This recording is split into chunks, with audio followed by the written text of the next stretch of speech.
آغا ریحان تشریف فرما ہے۔ آغا ریحان کا تعلق unique high school for boys سے۔ آغا ریحان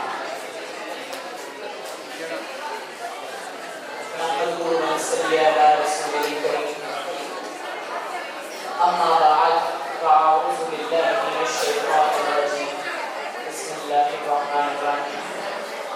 صدر تحمیرات اور ایمان خودداروں کے بعد اقبال رحماں اپنی نظم میں لکھتے ہیں کہ دل زندہ و بیدار اگر ہو تو بتدریج، دل زندہ و بیدار اگر ہو تو بتدریج، بندے کو عطا کرتے ہیں چشم نگراں اور احوال و مقامات کے موقوف ہے سب کچھ، ہر لحظہ ہے سالک کا زمان اور مقام اور الفاظ و معانی میں تفاوت نہیں، لیکن ملا کی اذاں اور ہے مجاہد کی اذاں اور پرواز ہے دونوں کی اسی ایک فضا میں، گردش کا جہاں اور ہے شاہی کا جہاں اور۔ اسی وقت کیا سوچ ہے، کیا فکر ہے، کیا نظریہ ہے اور کیا فلسفہ ہے اقبال علیہ رحماں نے اس عالم پائیدار میں، اس جہان فانی میں شاہین کو انتخاب کیا۔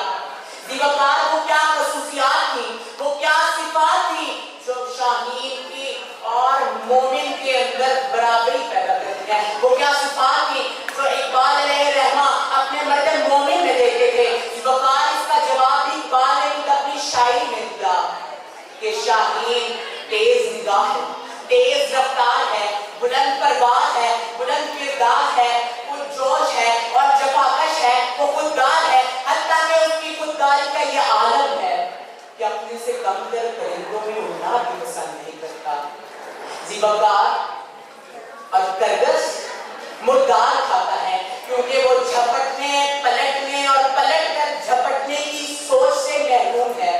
اسی لیے اقبال علیہ رحماں نے مرد مومن کو یہ کہا کہ سبق پھر پر صداقت کا، عدالت کا، شجاعت کا لیا جائے گا تجھ سے کام دنیا کی امامت کا۔